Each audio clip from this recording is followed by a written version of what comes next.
안녕하세요. 오종혁 국어선생님입니다. 자, 오늘은 고전소설 금방울전에 대해서 공부를 하겠습니다. 자, 줄거리를 한번 보실까요? 이 동해용왕의 아들이었던 이 해룡입니다. 해룡 주인공이에요. 그리고 명나라입니다. 명나라 때 장원의 아들로 장원의 아들입니다.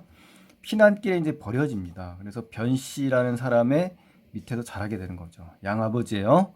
그래서 남해 용왕의 딸, 이제 동해 용왕의 아들 해룡, 그리고 남해 용왕의 딸 금령, 남녀 주인공입니다. 그래서 금령이는 이 구슬 영자예요. 그러니까 금방울이라는 뜻이에요. 금방울 아셨죠? 예. 그래서 막씨에게 금방울의 모습으로 태어납니다. 그래서 그 막씨라는 인물은 금방울을 참 괴이하게 생겨요. 괴이하게 생각해요. 근데 금방울은 또 이제 재주를 막 부리고 막씨를 여러 가지로 도와주니까 이제 사랑을 받아요. 그래서 나중에 장원의 부인이 병을 얻어 죽게 되었지만 이 금방울이 이 병을 고쳐줍니다. 그래서 금방울은 장원의 부인과 막씨에게 사랑을 받게 되는 거죠.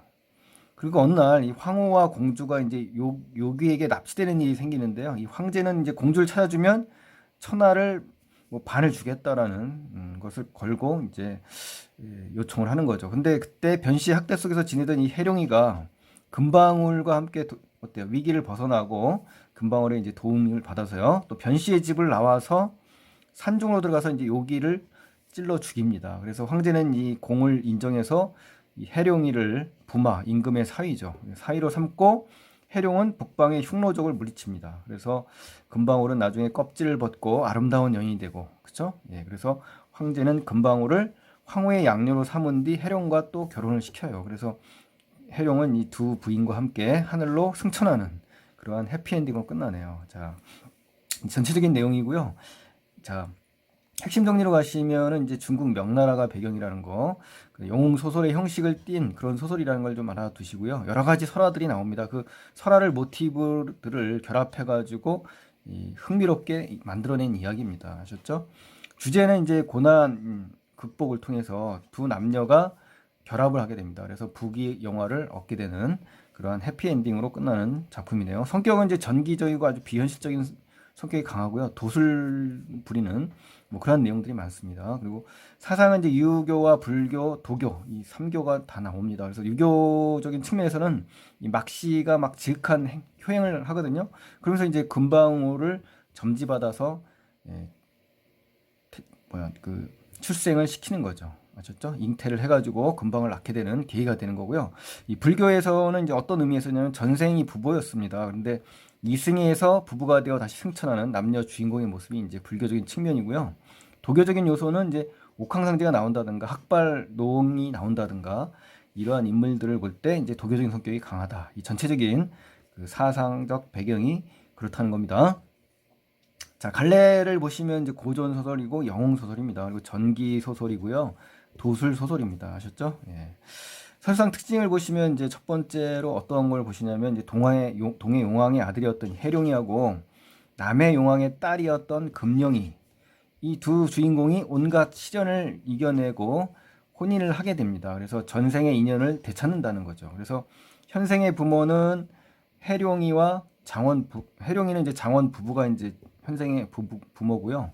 또 계모 변씨는 금방울, 계모 변씨와 금방울은 장원 부부와 계모 변씨는 그 해룡이의 부모입니다. 그러니까 이 장원 부부는 친부모고요. 이 변씨는 계모입니다. 아셨죠? 예. 그다음에 금방울은 막씨와 삼랑이 부모가 되는 겁니다. 부모가. 그래서 금방울의 부모는 막씨와 삼랑이, 해룡이의 부모는 장원 부부인데 그 계모 변씨에 의해서 나중에 자라게 됩니다.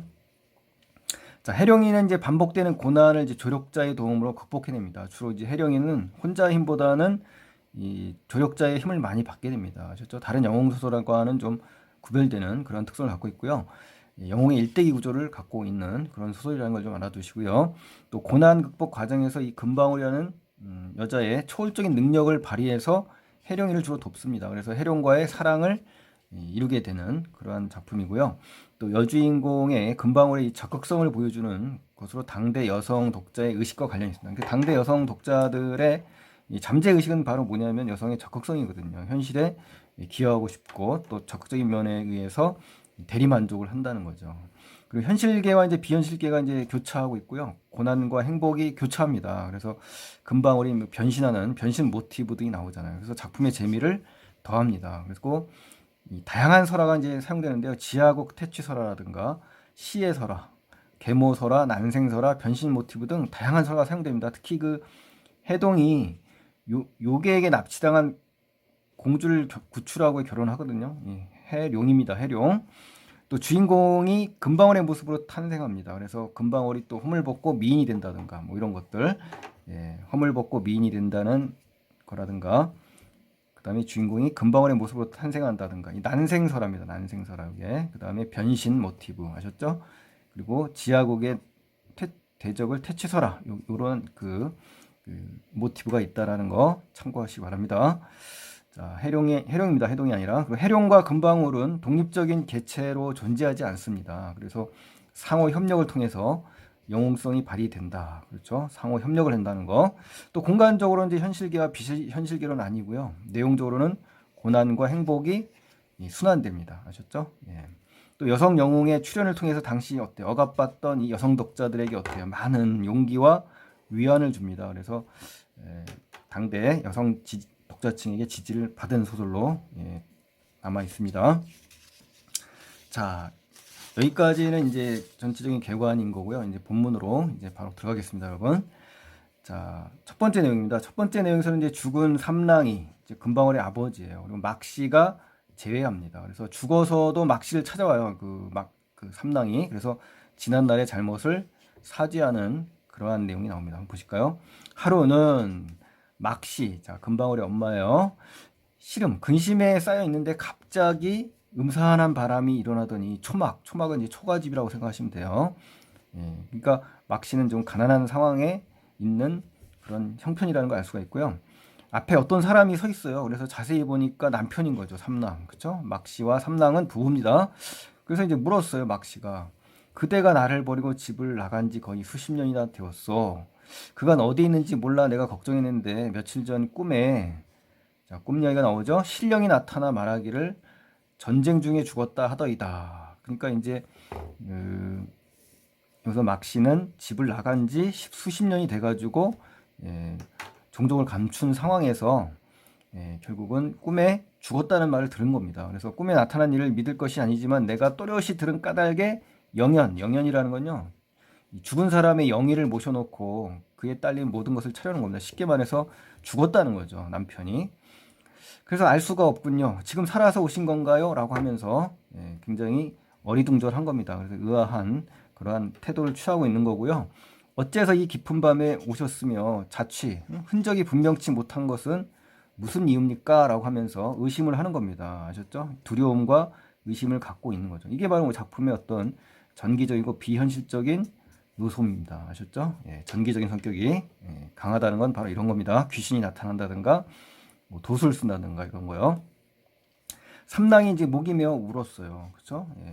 내가 그대의 뜻을 모르고 방탕이라는 것은 이제 난잡한 행동을 했다. 그러니까 이제 아내에게 집중하지 않고 주색잡기에 빠져서 행실 좋지 못하게 소홀히 했다 이거죠. 아내에게. 그렇죠? 그러한 생활을 걷잡지 못해가지고 그대에게 큰 절개, 이 절개라는 건요, 여자가 지조와 정조를 깨끗하게 유지하는 겁니다. 여자의 품성을 의미하는 겁니다. 이 절개는요. 그래서 내가 당신을 박대했다는 것은 냉대했다. 당신에게 정말 모질게 대우를 했다라는 거죠. 그래서 자신의 잘못을 뭐한다? 깨달은 겁니다. 그러면서 자신의 죄를 인정하고 아내에게 죽어서 찾아와서 사죄를 하는 겁니다. 그래서 그 죄로 천벌을 받아 과연 내가 전쟁 중에 죽었다는 말을 했죠. 그러니까 이제 확실한 그 현실계의 인물이 아닌 겁니다. 그렇죠? 그러니까 결국 뭐예요? 비현실적인 성격이 강한 거죠. 귀신이 나타나서 현실에 있는 사람과 대화를 나누고 있으니까요. 그 먼 훗날에도 나는 죄인일 것이다. 그러니까 비록 내 잘못을 깨닫기는 했지만 너무 늦었다. 그간 귀신의 불의에도 끼지도 못하고 음산한 아주 으스스하고 쓸쓸한 바람이 되어 이리 떠돌아야만 했다. 그래서 이 고백을 하는 겁니다. 자기가 그 죽은 뒤에도 정착하지 못하고 떠돌아다니는 그러한 쓸쓸한 처지에 놓여 있다라는 거죠. 그런데 그대가 나를 위해서 지극정성으로 제사를 지내 주었으니, 그렇죠. 그렇죠. 자기가 한 거에 대해서 죄인이라고 이야기하는데도 불구하고 아내가 어때요? 제사를 지극정성으로 지어줬으니 감동을 받았겠죠. 그래서 나는 너무 부끄럽소라고 얘기하는 겁니다. 그래서 비록 죽고 산 것은 다르지만 그대의 정성에 보답하려고 여기에 왔다라고 이야기하는 거네요. 그러니까 결국은 남편이 막씨를 찾아온 이유가 나온 겁니다. 뭐 하려고요? 그 정성에 보답하려고 내가 현실계로 찾아왔다, 이 얘기를 하는 거네요. 그렇죠? 예, 그래서 이 죽은 삼남과 막씨가 재회하는 장면입니다. 자, 다음 이제 두 번째 내용 가볼까요? 막씨가 금방울을 출산합니다. 이것도 참 기이한 현상이죠. 그러니까 영혼과 결합을 합니다. 그래서 금방울을 잉태해서 출산합니다. 그러니까 이런 성격이 어떤 겁니까? 굉장히 영웅소설로 말하면 기이한 출생이고 비정상적인 출생이 되는 거죠. 이 금방울의 입장에서. 그쵸? 예. 자, 한번 보실까요? 삼랑이 살아있을 때와 다름없이 수작하고, 수작이라는 건요, 서로 술을 주고받는다는 얘기입니다. 아셨죠? 그러면서 이제 말을 주고받는 거예요, 주로. 그러니까 어때요? 서로 정답게 그렇게 지냈다는 얘기죠. 그리고 돌아간 뒤에 자주 또 왕래했네요. 자주 왔네요. 그 때문인지 어느 날 갑자기 태아가 뱃속에서 노는 것처럼 막씨의 배가 아프고 점점 커졌다. 결국 뭐냐? 막씨가 지금 아이를 지금 잉태를 했다는 거고요. 이것도 역시 비현실적이잖아요. 그렇죠? 예, 시에. 그러니까 죽은 사람과 사랑을 나눈다. 이게 시의성이거든요. 예, 죽은 시체와 사랑을 나누는. 그렇죠? 우리 그 금오셔다에 나오는 뭐 만복사 저폭이라든가 이생규정전에도 나오잖아요. 그렇죠? 예. 그래서 막씨는 마음속으로 이상하게 생각해서 혹시 남이 알까 너무 두렵잖아요. 그렇죠? 왜냐하면 자기는 과부인데, 과부인 걸로 이제 주변 사람이 아는데, 예, 아이를 뵀으니까요. 그렇죠? 과연 10달이 되어 이제 산기가 아이를 낳을 시기가 이제 뚜렷이 되었다, 이런 얘기예요. 그래서 홀로 여막이라는 건요, 초막이라고 생각하시면 돼요. 초막. 그러니까 괴연 옆이나 무덤 가까이에 지어놓고 상제가 거처하는 임시 초막이에요. 여막에 엎드려서 출산을 하고, 이렇게 되는, 출산을 하고 돌아보니 아이가 아니라 뭐예요? 금방울처럼 생긴 금빛을 찬란하게 바라고 있었다. 그러니까 금방울이 된 거예요. 금방울. 그러니까 예, 아이가 아니라 금방울이 나온 거죠. 그래서 막씨가 금방을 낳고 있었다. 그러니까 이것도 역시 비현실적인 요소다라고 알아두시면 되겠네요. 막씨가 그 모양을 보니 어때요? 굉장히 놀라겠죠. 놀라고 괴이하다, 괴상하고 이상하다, 이 말이에요. 신통하게. 또 신통하다는 건요, 신기할 정도로 아주 그 묘하게 여겼단 말이에요. 그래서 손으로 이제 눌러봤어요. 그리고 돌로 깨트려 보려고도 했어요. 그리고 집어다 멀리 버리고 왔는데도 불구하고 이 방울이 굴러서 막씨를 계속 따라오네요. 그러니까 이게 굉장히 신통한 거죠. 더욱 이상하게 생각해서 다시 집어다가 이제는 어떻게 했어요? 깊은 물속에 던져버렸어요. 근데 역시 또 따라왔죠. 또 어떻게 했냐? 그 방울을 집어다가 이제는 단단히 물속에 넣고 보니 어때요? 물 위에 동동 떠다니다가 여전히 따라왔네요. 그러니까 결국 뭐냐면 이 막씨에 의한 금방울이 지금 시련과 고난을 당하는 상황을 지금 쭉 열거한 거고요. 이 금방울의 입장에서는 이제 어머니 곁에, 어머니잖아요, 그렇죠? 예, 머물겠다는 이런 강한 의지를 보이는 그러한 그 행동이라고 볼 수가 있는 거죠. 아셨죠? 예. 자, 이제 세 번째 내용 가시면은 막씨가 이제 금방울을 불길하게 여깁니다. 그래서 금방울은 막씨에게 여러 도움을 줍니다. 그래서 사랑을 다시 받게 돼요. 그래서 이 다양한 초월적 능력이 여기서 보이게 됩니다. 아셨죠? 한번 보실까요? 자, 이에 막씨는 이제 속으로 생각했어요. 뭐라고? 내 팔자가 기구하다. 이 기구라는 건요, 이 세상살이가 사납고 험악하다, 이 말이에요. 내 팔자가 박명해서 이 같은 괴물을 만나니. 자, 그러니까 자식을 괴물로 지금 취급을 했죠. 그러니까 굉장히 불길하게 여길 수밖에 없잖아요. 괴물이라고 했으니까. 그래서 뒷날 반드시 큰일이 생길 것이다 하고 굉장히 불길하게 여기면서 다음에 부정적인 행동을 할 확률이 높아졌죠. 그렇죠? 예. 자, 다음 장 보실까요? 그래서 막씨는 집으로 돌아와서, 자, 이제 집으로 왔죠. 그래서 불이 활활 오르는 아공이로 이제 던집니다. 아공이. 자, 아공이라는 거는 어떤 그 소설에서 어떤 역할을 하냐면은 이 금방울의 고난과 시련의 장소가 되는 거고요. 예, 그 방울을 던져 넣었더니 어떻게 돼요? 조금 더 김이라는 건 낌새가 없자 매우 기쁘게 여겼어요. 왜냐하면 이제는 아공이 다 어때요? 녹아버렸겠지 뭐 이런 생각을 했겠죠. 그런데 5일 뒤에 아공이를 다시 보니까 어때요? 방울이 상하기는커녕 도리어 더욱 빛이 나고 향치도 진동했다라는 겁니다. 그러니까 굉장히 신통하네요. 그렇죠? 막시가 어쩔 도리가 없이 그 방울을 놓았습니다. 그래서 방울이 밤에는 막시의 품에서 돌아잤습니다. 마치 아기 같죠? 그렇죠? 낮에는 굴러다니며 집 떠난 새를 잡거나 도움을 주는 거예요. 나무에 올라가 과일도 따다 막시 앞에 놓았다. 그러니까 막시가 자세히 보니까 어때요? 방울 속에 방울 속에 있는 실 같은 것을 온갖 것을 다 묻혀 왔는데 그 털이 반반하다는 것은 반듯하다는 얘기예요. 평소에는 볼 수가 없었다. 이렇게 되는 거네요. 예. 또한 막시가 추위에 떨고 있을 때 방울이 품속으로 돌아오면 조금도 춥지 않았다. 그러니까 이제 이 방울이 아주 신통한 그런 능력을 갖고 있는 거죠. 그렇죠? 추위에 떨고 있을 때 오히려 방울이 난방 효과까지 편안한 잠자리를 지금 제공했다는 얘기입니다. 어머니에게. 그래서 어떤 하루가 있었는데 이 하루에 막시가 이제 추운 곳에서 이제 방아질까지 해줍니다. 그래서 저녁에 돌아오니 방울이 염막에서 굴러나와 반기는 듯했다. 그러니까 이제 거의 가족 같은 느낌이겠죠. 그렇죠? 예, 막시가 추위를 견디다 못해 어때요? 급히 방 안으로 들어가니 그렇죠? 그 안은 덥고 방울이 빛을 대낮같이 밝았다. 자, 이 말은요. 그러니까 금방울이 이제 신이한 면모, 아주 신기하고 괴이한 그런 신통한 면모가 드러나는 공간이 방 안입니다. 방 안에서 주로 지금 벌어지고 있는 거예요. 그래서 결국은 어때요? 방 안도 따뜻하게 만들어주고 어둠을 환하게 밝혔다는 거죠. 그래서 이제 방울이는요, 결국 어떤 겁니까? 밝은 빛을 내고 있어요. 그러한 특성을 잘 이용을 한 거죠. 금방울이. 그래서 빛을 내는 특성을 이용해서 자신이 대낮같이 그 방안을 환하게 밝힌 겁니다. 그래서 막시는 기이하게 여기고 남이 할까 두려워요. 그래서 낮에는 방울을 염막 속에 두고 밤에는 품고 잤다. 그러니까 막시가 어때요?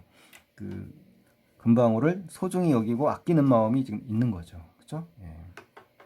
방울이 점점 자라 산을 평지같이 오르내리고 마른 곳, 진 곳을 가리지 않고 굴러다녀도 몸에 흙이 묻지 않았다. 자, 이런 걸 볼 때 어떻습니까? 금방울에 있던 초월적이고 신이한 능력을 볼 수가 있죠. 전기적이고 비현실적인 그런 성격을 우리가 읽을 수 있는 겁니다. 이런 데서. 자, 그다음에 네 번째 장면 가보실까요? 변씨가 이제 해룡을 박대하는 장면이 나오는데요. 한번 보실까요? 계모 변씨에 의해서 해룡이가 이제 시련을 받는 겁니다. 중략 이전과 중략 이후가 이렇게 나뉘어졌는데요. 이 중략 이전에는 주로 이제 금방울의 모습을 주로 이제 제시했고요. 바로 중략 이후에는 남자 주인공 이 변씨 해룡이의 중점적인 내용을 이제 하게 되는 겁니다. 아셨죠? 보실까요? 변씨는 이제 해룡의 계모입니다. 계모 아셨죠? 날이 갈수록 해룡을 더욱 박대했다. 그렇죠? 남녀 주인공이 초반에 어때요? 어머니에게 박대당한 모습이 똑같죠? 해룡에게 온갖 옷과 음식도 제대로 주지 않았어요. 그리고 낮에는 밭갈기, 논매기, 김매기, 그러니까 노동을 착취하는 거죠. 그렇죠? 아이를 학대한 듯이 밤에도 이러저러한 일들 시키며 잠시도 편히 쉬게 하지 못했다. 이게 바로 뭡니까? 해룡이를 박대하는 그 변씨의 모습을 우리 알 수가 있고요. 구체적인 박대의 행동을 쭉 열거한 겁니다. 그러니까 어떤 볼 땐 뭐 아동 학대 같은 그런 현실이죠. 그러나 이 해룡이는 조금도 게으름을 피우지 않고 시킨 일을 공손하게 했어요. 공손하게. 그리고 또 부지런히 했다고 합니다. 그러니까 이런 면을 볼 때 우리 인물의 모습이 어떻습니까? 굉장히 착하고 인성이 어때요? 바르다는 걸 알 수가 있죠. 그렇죠? 이러한 행동을 통해서 인물의 성격을 알았죠. 이런 걸 뭐라 그래요? 간접제시라고 하잖아요. 간접제시. 그렇죠? 간접제시 중요하다고 제가 누누이 말하는데요. 간접제시는 다른 말로 뭐라 그랬어요? 장면제시, 그 다음에 극적제시 이렇게 되는 거예요. 그래서 직접제시하고는 대조되는 그러한 서술자의 설명 방식입니다. 아셨죠? 자연히 해룡의 용모라는 건 이제 생김새예요. 생김새가 초췌하다. 초췌하다는 것은 굉장히 여의고 말랐다는 얘기예요. 그래서 굶주림과 추위를 이기지 못했죠. 그렇죠? 그러니까 옷과 음식을 제대로 주지 않았잖아요. 그렇죠? 그러니까 해룡이 어때요? 위기에 지금 처한 겁니다. 지금 시련과 고난의 상황에 지금 처해 있는 그러한 상황이라는 것을 알 수가 있는 겁니다. 자, 다섯 번째 장면에서는 이제 그 해룡이 금방울에 이제 도움을 받아요. 그러니까 조력자 역할을 단단히 합니다. 그래서 얼어 죽을 뻔한 그 위기에서 벗어나게 됩니다. 자, 보실까요? 자, 어느 추운 겨울날, 자, 아주 추운 겨울날을 배경으로 하고 있어요. 그래서 변씨는 소룡이는 누구냐면요, 이 변씨의 친아들입니다. 그러니까 친아들이고, 우리 그 해룡이는 뭡니까? 그러니까 친아들이 아닌 그런 그 양아들입니다. 아셨죠? 예, 그래서 변씨는 소룡과 함께 어때요? 따뜻한 방에서 자고 해룡에게는 방아지를 시켰다. 그러니까 친자식과 어때요? 친자식이 아닌 상황을 어때요? 대조하죠, 완전히. 그쵸? 차별하잖아요, 지금. 아들을 지금 차별하죠. 예, 친자식과 차별하는 그런 변씨의 모습을 우리가 읽을 수가 있는 겁니다. 그리고 이런 행동 등을 볼 때 변씨는 어떻습니까? 굉장히 부정적인 인물이죠. 악인의 정령이라고 하실 수가 있네요. 악인, 그쵸? 예. 해룡은 어쩔 수 없이 밤새도록 방아를 찧어요. 그러니까 이제 저항을 하거나 뭐 방어를 하거나 그렇지 않고 순순히 이렇게 어머니의 말씀에 순응하는 그런 역할이라는 걸 알 수가 있네요. 또 옷이 얇은 호옷이에요. 호옷. 그러니까 굉장히 그 추운 상황이죠. 또 아이잖아, 아이. 어찌 추위를 견딜 수가 있겠는가라고 하면서 소설자가 이제 드디어 주관적인 개입에 들어갔습니다. 이러한 주관적인 판단, 그렇죠? 그래서 편집장 논평이라고도 하는데요. 이런 부분 소설에서 이게 나오면 상당히 중요하다는 거 여러분 잘 아시죠? 예. 추위를 이기지 못해 잠깐 쉬려고 제 방에 들어가니 눈보라가 쳐요. 방 안에까지. 그러니까 엄청 춥다라는 걸 알 수가 있는 거고요. 해룡이 몸을 잔뜩 웅크리고 엎드려 있는데 갑자기 어때요? 방 안이 대낮처럼 밝아요. 대낮처럼. 그렇죠? 누가 왔어요? 금방울이 온 거죠. 금방울. 또 여름처럼 더워져서. 그렇죠? 온몸에 땀이 날 정도였다. 그러니까 이제 금방울이 해룡을 고난에서 구원하고 조력자의 역할을 하는 그러한 장면입니다. 그래서 놀라고 또 이상해 바로 일어나 밖을 보니 어때요? 날이 밝지도 않았는데 하얀 눈이 뜰에 가득 차 있었어요. 근데 방앗간에 또 나가보니까 어때요? 이 방앗간으로 가보니까 밤에 못다 찌은 것이 다 찌어져 놓아 있었어요. 그래서 해룡이 더욱 놀라겠죠. 그리고 괴이하게 여겨서 방으로 오니까 여전히 밝고 더웠다. 그러니까 이제 금방울의 초월적인 능력이 발휘됐네요. 그렇죠? 예. 아무리 생각해도 이상의 방안을 두루 살펴보니 침상위에 예전에 없었던 그렇죠? 같은 것이 놓여 있었다. 그러니까 이제 여기서 해룡이에게 금방울의 존재가 이제 완전히 인식된 거죠. 인지가 돼서 해룡이 이제 잡으려고 했어요. 그렇지만 방울이 어때요? 이리 미끈 달아나고 저리 미끈 달아나서 잡히지 않았죠. 그래서 더욱 놀라고 신통해서 그렇죠? 자세히 보니 금빛이 방 안에 가득하고 금방울이죠. 그래서 방울이 움직일 때마다 향취가 가득히 퍼져 코를 찔렀다. 그러니까 금방울의 특성이 나온 겁니다. 그렇죠? 금방울. 그렇죠? 이에 해룡은 생각했어요. 이건 반드시 무슨 까닭이 있을 것이다. 그러니까 좀 더 지켜봐야겠다라고 하면서 그 해룡이가 이제 생각을 한 겁니다. 자, 다음 장면 가보실까요? 여섯 번째 장면에서는 어떤 내용이냐면요. 변씨가 이제 해룡이 요술 부리는 것이라고 의심하기 시작합니다. 자, 보실까요? 해룡이는 이제 마음속으로 기뻐하는 거예요. 이제는 해룡이가 놀랍고 신통하고 기이했었습니다만 이제는 어때요? 예, 기뻐한다는 거, 이 심리 변화를 꼭 읽으셔야 됩니다. 그동안 굶주림과 추위에 시달린 몸이 이제 따뜻해졌죠. 그리고 편안히 잠을 잤어요. 이때 이제 변씨 모자가 나타나죠. 변씨 모자. 그러니까 변씨의 친아들과 변씨를 얘기하는 겁니다. 소룡이와 변씨요. 이 추워 잠을 자지 못하고 떨며 앉아있다가 날이 밝자마자 나와보니 어때요? 눈이 온 집안을 뒤덮었죠. 그리고 찬바람이 얼굴 깎듯이 세차게 불어오고, 그렇죠? 움직이는 것마저 힘들 정도로 이제 그러한 날씨였단 말이에요. 이에 이제 변씨는 생각했어요, 속으로. 이제 해룡이는 아마 틀림없이 죽었을 거야라고. 그러니까 금방울이 이제 얼어 죽을 거라고 이제 기대하면서 즐거운 예측을 하는 겁니다. 아셨죠? 예. 해룡을 불러도 대답이 없어요. 그래서 해룡이 얼어 죽었을 것이라 생각하고 문틈으로 방안을 엿보았더니 어때요? 해룡이 벌거벗은 채 잠이 들었죠. 놀라서 깨우려다가 자세히 살펴보니 하얀 눈이 온 세상 가득 쌓여 있는데 오직 해룡이 자고 있는 사랑채. 자, 사랑채 위에 눈이 한 점도 없고 더운 기운이 연기처럼 일어나고 있었다. 자, 그러니까 사랑채에서는 어때요? 해룡이가 위기에 처한 공간이자 금방울에게 도움받는 그런 장소가 되는 겁니다. 그래서 이 부분에서도 어때요? 굉장히 기이하고 비현실적인 전기적인 요소가 있죠. 이렇게 이러한 특성 반드시 파악을 하셔야 됩니다. 자, 변씨가 놀라서 소룡에게 이런 상황을 이제 전달했어요. 그랬더니 매우 이상한 일이니 해룡의 거동을 두고 보자꾸나 라고 한 거죠. 문득 해룡이 놀라서 잠에서 깨서 내당은 이제 안방입니다. 어머님이 계신 곳에 들어가서 변씨에게 문안을 올린 뒤 비를 잡고 눈을 쓰려고 하는데 갑자기 또 한 줄기 광풍, 사나운 바람이 일어났어요. 반 시간도 채 안 되는 눈을 다 쓸어버리고는 그쳤다. 자, 이것도 비현실적이고 전기적인 요소죠. 그러니까 이제 금방울이 지금 도와주는 겁니다. 해룡은 이미 짐작했다. 그러니까 해룡이가 이미 마음속으로 지금 뭐예요? 이미 알고 있다는 얘기죠. 금방울이 자신을 도왔을 것이라고. 그쵸? 예. 변씨는 그 까닭을 전혀 알지 못하고 더욱 신통히 여기며 이제 속으로 생각했어요. 분명 해룡이 뭐 한 거다?